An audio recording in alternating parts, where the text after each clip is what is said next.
JAC సభ్యులకు media మిత్రులకు శుభోదయం, నమస్కారం. మా జేఏసీ సభ్యులను పరిచయం చేస్తున్నాను. డాక్టర్ వరుణ్ కుమార్ రెడ్డి గారు, సివి సురేష్ గారు, ఒంటేరు శ్రీనివాసులు రెడ్డి గారు, వెంకట జనార్దన్ రెడ్డి గారు, జె రఘురామ్ రెడ్డి గారు, వంకదార వీరభద్రయ్య గారు, సెట్టిపల్లి రాంప్రసాద్ రెడ్డి గారు, భాస్కర్ రావు గారు, గజ్జల వెంకటేశ్వర రెడ్డి గారు, ఎన్వి శివనాథ్ రెడ్డి గారు, ఒంటేరు సుధాకర్ రెడ్డి గారు. చెప్పండి. ఈనాటి జేఏసీ ముఖ్య లక్ష్యం ఏమంటే ప్రొద్దుటూరు జిల్లా ఏర్పాటు చేయాలి. ఇందులో జమ్మలమడుగు, ప్రొద్దుటూరు, మైదుకూరు నియోజకవర్గాలు కలిసి ఉంటాయి. ఈ 3 నియోజకవర్గాల యొక్క కలయికతో ఈ నూతన జిల్లా ఏర్పాటు చేయాలని మేము డిమాండ్ చేస్తున్నాము. ముందుగా ఈరోజు ప్రొద్దుటూరు జిల్లానుగా ఏర్పరచుకోవాలని పెద్దలందరూ కూడా కలిసి మేమందరం కూడా ఒక జేఏసీగా ఏర్పడ్డాము. ముఖ్యంగా మనము ప్రొద్దుటూరును జిల్లాగా ఏర్పాటు చేయాలనే డిమాండు చాలా ఏళ్ళుగా ఉంది, కానీ ఎవరు కూడా అది గొంతెత్తి నినదించకపోవడం వల్ల గత ప్రభుత్వంలో చేసిన జిల్లాల పునర్విభజన సమయంలో అది ఆచరణకు నోచుకోలేదు.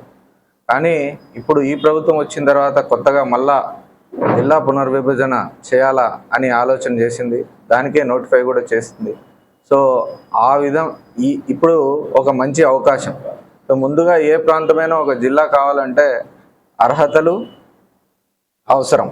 ఆ అర్హతల గురించి ఇందాకే మన పెద్దలందరూ కూడా మీకు వివరంగా వివరించారు. దాని తర్వాత జిల్లా కేంద్రం అవడం వల్ల కలిగే ఉపయోగాలు. సో మీకు జిల్లా కేంద్రం అయితే ఒక చిన్న ఉపయోగం చెప్తాను. సో రీసెంట్గానే కేంద్ర ప్రభుత్వము అంటే ఒక 5 సంవత్సరాల క్రితము ప్రతి జిల్లా హెడ్ క్వార్టర్లో ఖచ్చితంగా ఒక గవర్నమెంట్ వైద్యశాల మరియు ఒక మెడికల్ కాలేజ్, వైద్య కళాశాల ఏర్పాటు చేయడానికి అవకాశం ఇచ్చింది. సో అందులో భాగంగానే కొన్ని కొత్త జిల్లాల్లో వైద్య కళాశాలలకు అవకాశం వచ్చింది. సో అన్ని అర్హతలు కలిగిన ప్రొద్దుటూరు ఆ రోజు 350 పడకల ఆసుపత్రి ఉన్నా కూడా ఆ అవకాశాన్ని నోచుకోలేకపోయింది. సో ఇది ఒక చిన్న ఉదాహరణ మటుకే. జిల్లా కేంద్రం అయితే కలిగే ప్రయోజనాల్లో నేను చెప్పిన ఒక చిన్న ఉదాహరణ. అదేవిధంగా జిల్లా కేంద్రం అయితే ఇందాక చెప్పినట్టు అడ్మినిస్ట్రేషన్ అంతా కూడా ఇక్కడే ఉంటుంది. సో కేంద్ర పథకాలు కేవలం ఇందాక చెప్పిన మెడికల్ కళాశాలే కాకుండా ఎన్నో కేంద్ర పథకాలు డైరెక్ట్గా ఇక్కడే అమలవుతాయి. రవాణా ఇంప్రూవ్ అవుతుంది, పారిశ్రామిక శాఖ ఇంప్రూవ్ అవుతుంది.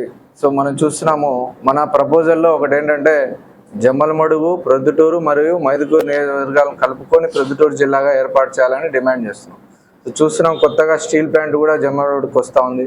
అదేవిధంగా మరిన్ని పరిశ్రమలు వచ్చే అవకాశం ఉంది. మౌలిక సదుపాయాలు అన్నీ మెరుగవుతాయి. జిల్లాగా ఏర్పడితే మౌలిక సదుపాయాలు అన్నీ మెరుగవుతాయి. మెరుగవడం వల్ల పెట్టుబడిదారులు పరిగెత్తి వస్తారు ఇక్కడికి, ఎవరు ఆహ్వానించాల్సిన పని లేదు. సో ఈ విధంగా ఈ ప్రయోజనాలన్నీ కూడా ప్రజలకు అవగాహన కలిగించాలని మేమందరం ఆలోచిస్తున్నాం వివిధ రూపాల్లో. సో ప్రతి ఒక్కరు కూడా ఈ పోరాటంలో భాగస్వాములు కావాలని ఆశిస్తూ ధన్యవాదాలు. ఒక నాంది పలుకుతూ ఉన్నాం 12 మందితో, ఒక జేఏసీ నాంది పలుకుతూ ఉన్నాం 12 మందితో. మన ప్రొద్దుటూరు ఎంతో పురాతనమైన మున్సిపాలిటీ. బ్రిటిష్ వారు 1915లోనే మన ప్రొద్దుటూరును మున్సిపాలిటీగా చేశారు. అప్పుడే మనది బి గ్రేడ్గా మున్సిపాలిటీగా ఉండేది. అప్పటి నుంచి మన ఆంధ్రప్రదేశ్లో జనాభా పరంగా, విస్తీర్ణ పరంగా తీసుకుంటే మన ప్రొద్దుటూరు 13వ స్థానంలో ఉంది. ఇంత పురాతనమైన పట్టణము మనము జిల్లా అయ్యేదానికి అన్ని విధాల అర్హత ఉంది అన్నమాట. కాబట్టి మీ అందరి సహకారము, మనందరి సహకారంతో మనము ఈ పోరాటానికి నాంది పలుకుదాము.